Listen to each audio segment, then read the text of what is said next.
Good afternoon, my beautiful Niger people. This is me, Nyama Benson, and today we are on the talk show called Being Nigerian. And guess what? Today is about literature and art. Of course, look at me. Look at me. How do I look?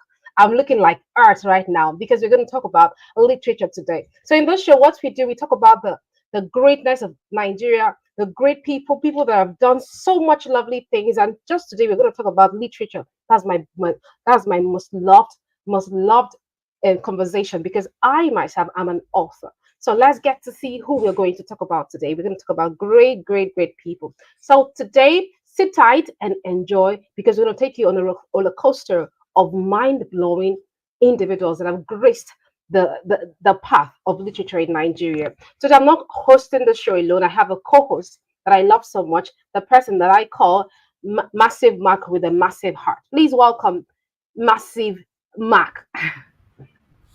Hey, well done, well Welcome. done, well done. Thank Yes, it's good to you. be here with you on this very Thank you so special much. edition of Being Nigeria, the spirit of Niger.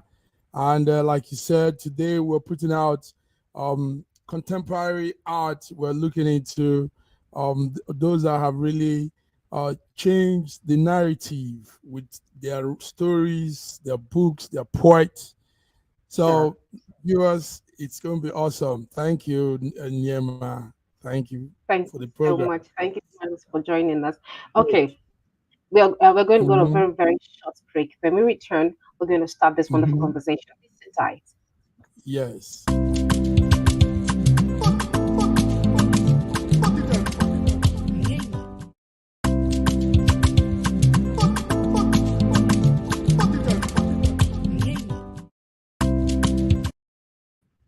Okay, welcome back, my amazing Niger people, people with the jolly, jolly spirit. I ever love Mhm. successful spirit, of course. So Yeah. today, we're going to talk about, like I said, we're going to talk about literature. But before that, please, if you're not subscribed to my YouTube channel, please go and subscribe. Click that notification button so you get to see this episode more. And please share this link for people to join on this beautiful conversation about literature and art. So today we're going to talk about highlighting. We're going to be highlighting Nigerians authors and poets, Nigerian Hmm. authors and poets and their works. Okay, I love this Yes. part so much. I don't know, how do you feel about this topic, Massive Mark? Yes. Beautiful. It's nice, like we said, to have people that change the narrative with their book writing, their poets, and a lot of us have grown through these novelists, these people, these writers. We've used their books to also have a mirror to the world, to Definitely. how things are in the world. And also their books reflects who we are as Nigerians, like you say, Sure. being Niger. So Hmm. who's your first author today? Who do we look My at first author first? today is, of course, another person that the great Chinua Achebe. Oh, Mm, Chinua Achebe, mm, the great African okay. writer. Yes, Yes. someone that brings the culture of African into his writing. He wasn't influenced by the colonial writers, like by Mm-hmm, the. It was indulged. It was like mm-hmm. inside African culture. Even though he was using a foreign language, he still introduced the Igbo culture to his writing. So Yes. I kind of love Yes. his work. And his work, that's not his first actually. One of his works that I Mm-hmm, do love so much that has been so popular is Things Fall Apart. Of course, we know that story mm-hmm, so much. Things Fall mm-hmm, Apart. mm-hmm, hmm mm-hmm, Where mm-hmm. the synopsis. I don't know. Do you know about the synopsis of this book? I, Yes. You just mentioned the greatest of them all, Chinua Achebe. Yes, he's also called Albert Achebe. mm, wow. So yes, Chinua Achebe was born 16th November and November that's 1930, and he passed away March of 2013. So, a great novelist, a poet, also a critic. He was a critic. He was a major figure in the time when a new Africa was emerging. So he was able to also criticize government policies and all that.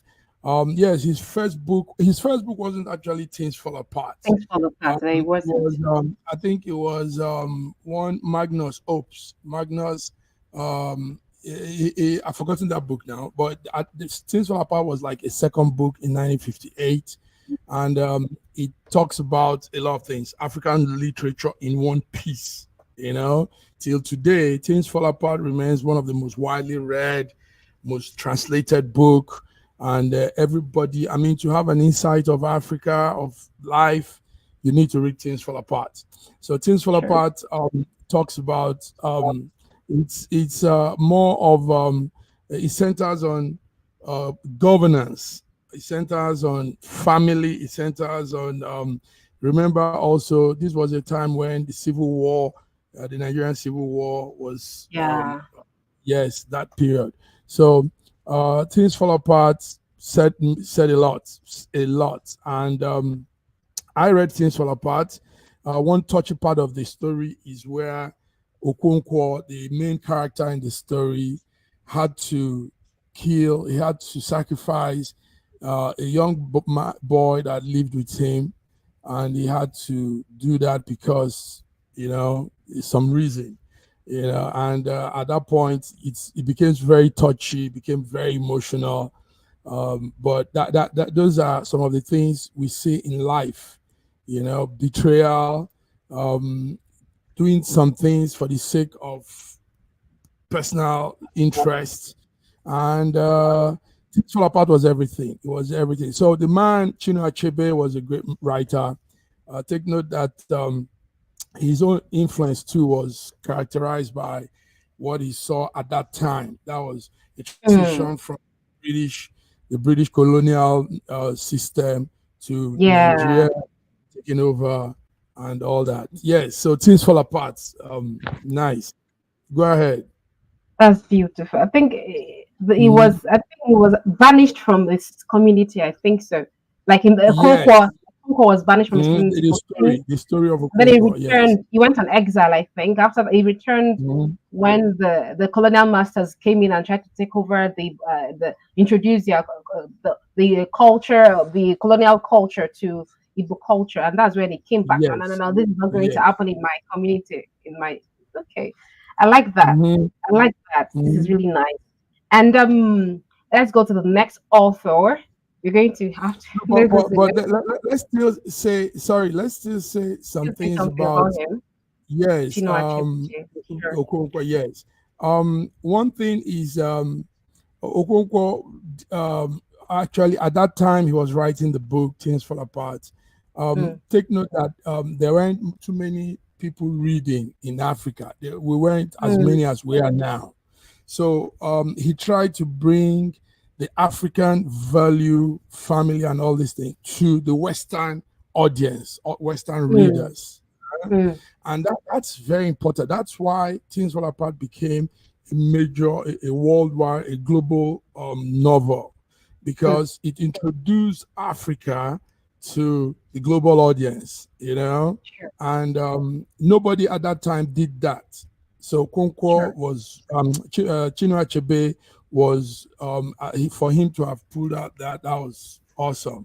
So introducing that Africanness, being Mm. Nigerian, and all those traits that we have, introducing it to the international readers, international audience.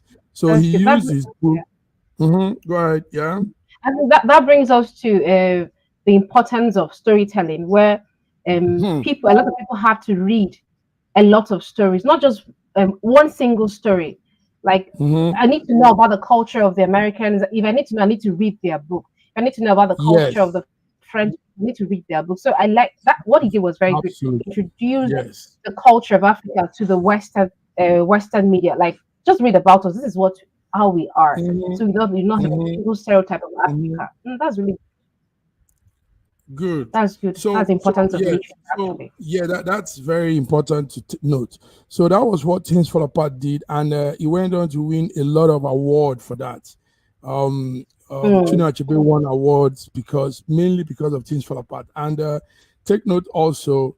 that the book also had movie, it had the movie, the film version of it, and other Oh, aspects that came out of just that one story.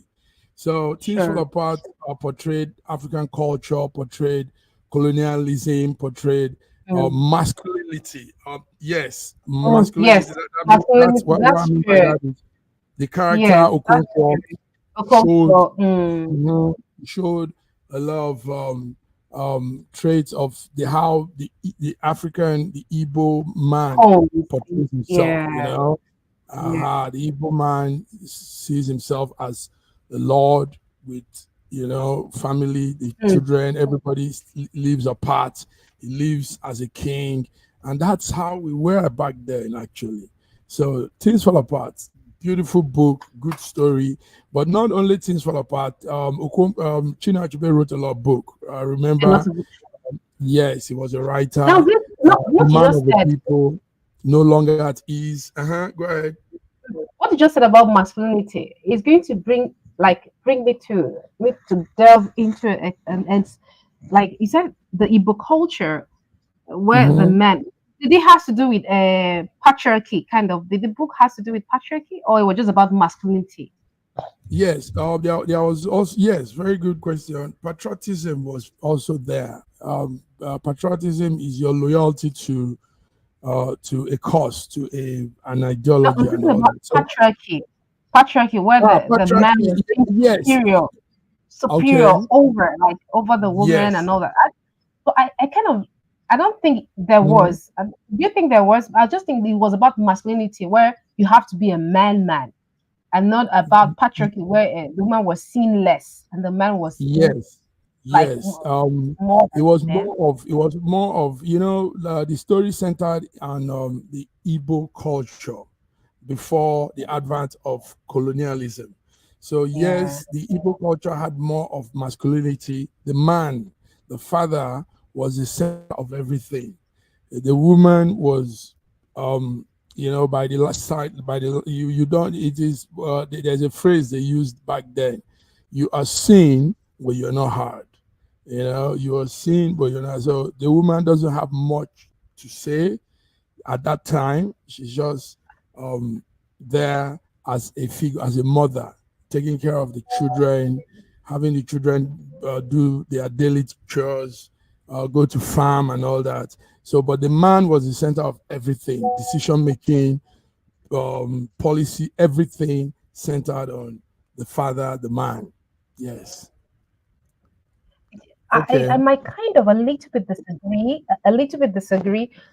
Coming Mhm. from, okay, let's to the next also coming from Chimamanda Ngozi Adichie, from our aspect Yes. where she has Yes. told us a not Mhm. feminism. I'm not going to that aspect. No, I'm not going to that aspect because that's a very the West has really colonized that word. I don't want to go to that aspect. I Mhm. read in my culture. I'm from Ibibio, Akwa Ibom. I think there's a Mhm. culture where a woman had could marry a woman, not in the sense of what the West are doing now. If a woman was barren, she could marry another woman and pay men to impregnate that woman for her. The children would bear her name. So I know, of course, you said the Igbo culture, and Chimamanda was is from Igbo, so she talked about where the women were chiefs, the women were given a were. I don't, I kind of, I think it was Mhm. there was a little, Yes. it was Okay. about So masculinity or let's come to Chimamanda. Chimamanda Yes, let's come to Ngozi her now. Adichie. Yes, Mm-hmm. same ideology, same gift of writing. She had that same gift like Chinua Achebe, but now she brought in a totally different viewpoint to the African writing. So Chimamanda Ngozi Adichie, yes, an author, and yes, she's going to win lots and lots of Not the awards right for her word, yeah. novel. Yeah, but her own outlook was far different. She was looking at the the African woman, what today people call the feminists. So they placed her in that feminist movement, but she wasn't doing it in this Western way of No, feminism. not the Hers Western way. was No. Yes, yes. How ours was more of the African way and of a truth, like you've said. Yes, back then, in some tribe, not only in south of Nigeria. In fact, we had some African tribe too. We had a tribe in I think that tribe should be in somewhere in Gambia or Senegal. Yes, the woman had some real strong powers. We also have the tribe in Togo and Benin of Mm, West Africa.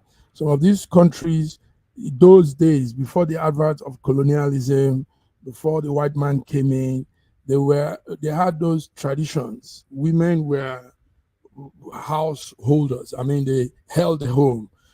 They were like you said of South. A woman could go out, marry other women, and have men. Make that for procreation. So yes, Chiamanda brought those awareness out to us in her recent books she wrote. Like you have that half of a yellow sun, she wrote, and definitely.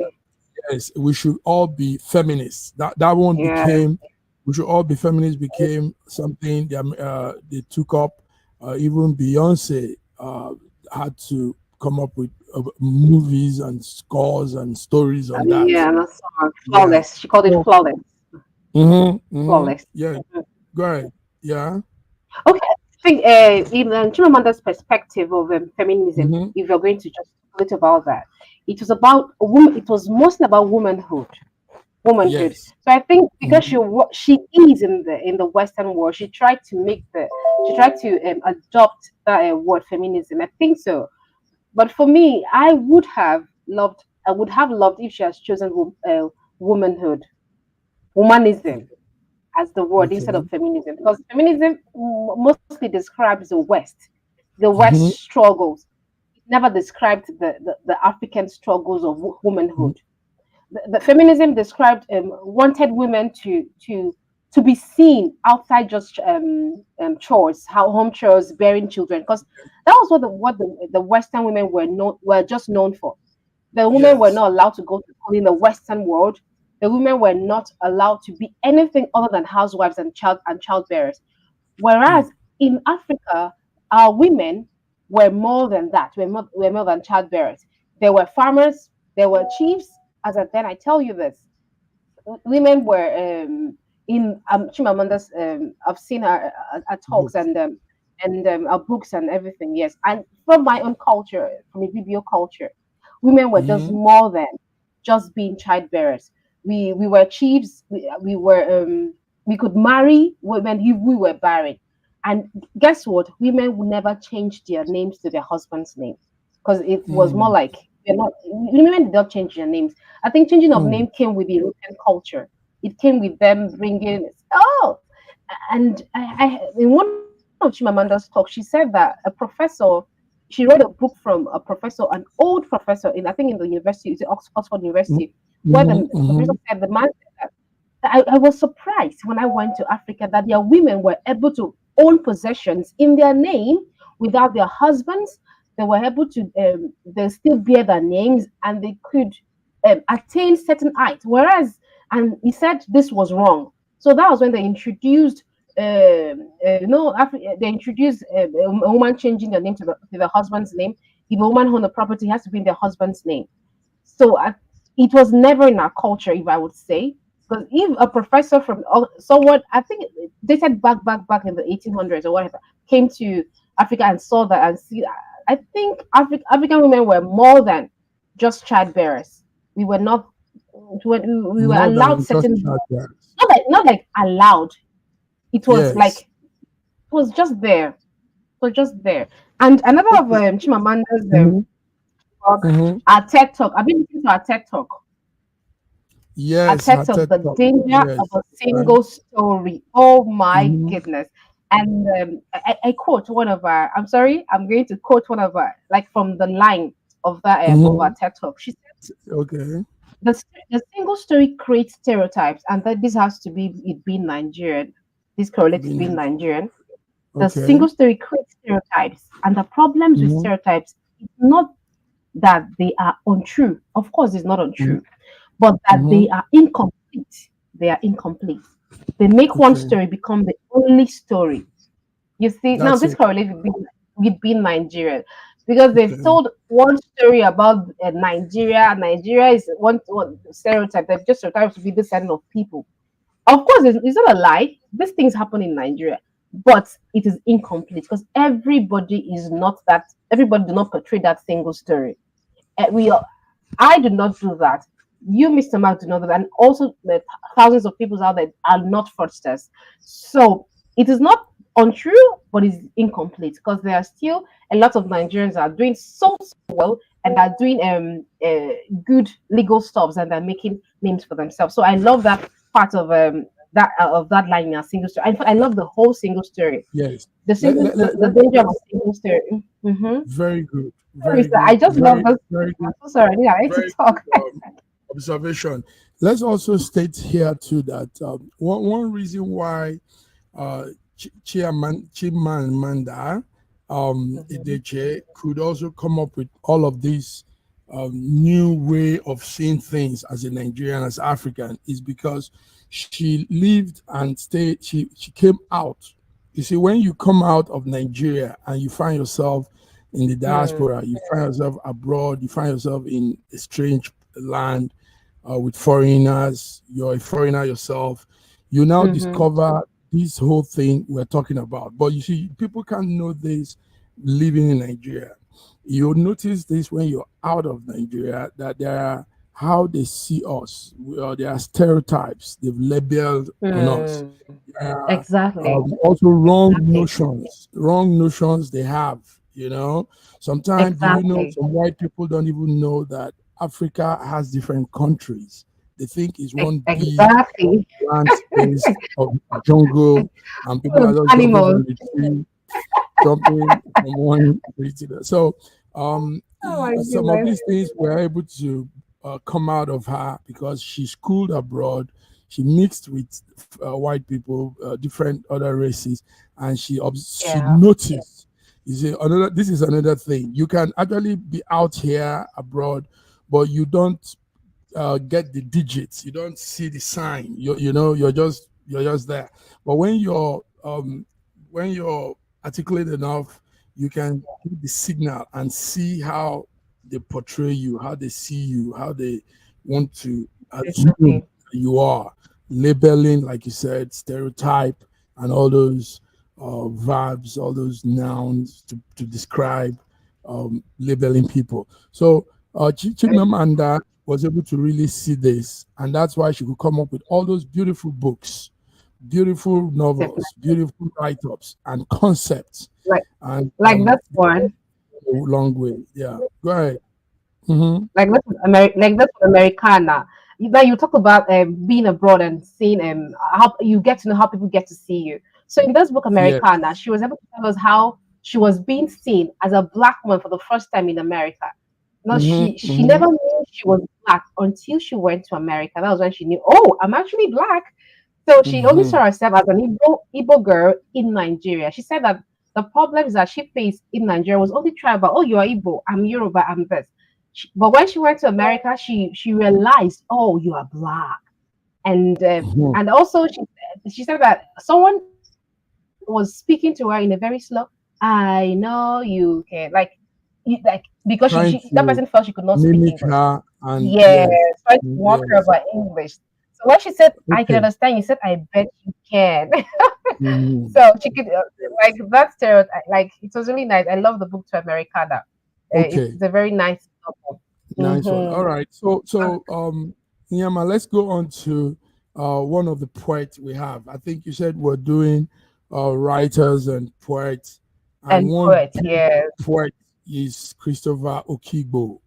Christopher Okigbo. Mm-mm. Tell us, what do you know about him? This this man, I think he was born in the 1932. I think they're about Hmm. 1930s or 30. Hmm. That's Hmm. within that Hmm. day.